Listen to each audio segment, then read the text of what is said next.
Hi po, ako po si Jesu Marie Rivera from, Rivera Family.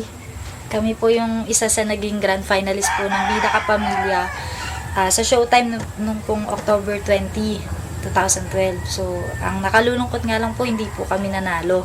Kami po yung tinalo ng grand winner, yung Gulayan Family. Halos 0.2 lang po yung lamang, so sayang talaga. Sayang na sayang. Bagamat ganun, salamat sa Showtime, sa experience, sa karanasan. Marami kami natutunan talaga. At bagamat hindi kami nanalo, at least nabigyan kami ng opportunity.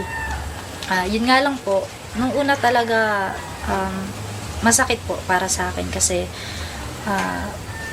mahirap. Iniisip ko, siguro dapat yun para na sa amin para sa amin na talaga, pero hindi pa talaga binigay ng Diyos. So, hindi ko alam kung anong plano niya, pero kung ano man, ang mahalaga, nag-try kami at ginawa namin yung best namin. So, nakakalungkot nga lang din po ngayon kasi stop po ako pag-aaral.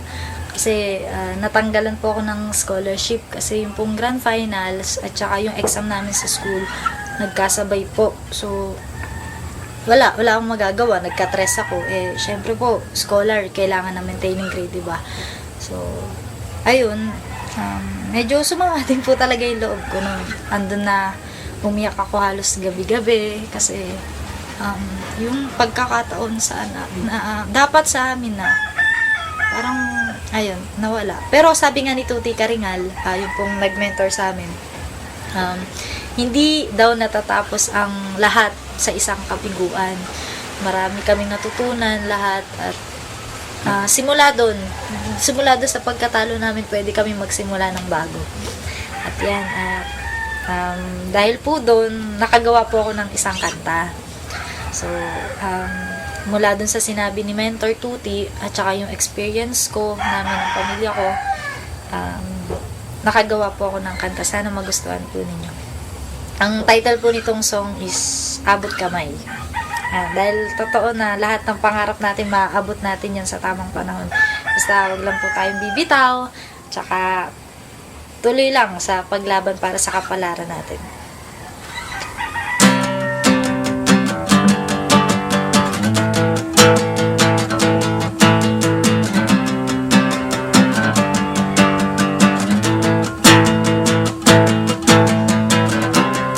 Ang iyong mga matay nalulunod na sa luha, iiyak na lang ba hanggang araw ay maglaho na? Bakit ba ganyan?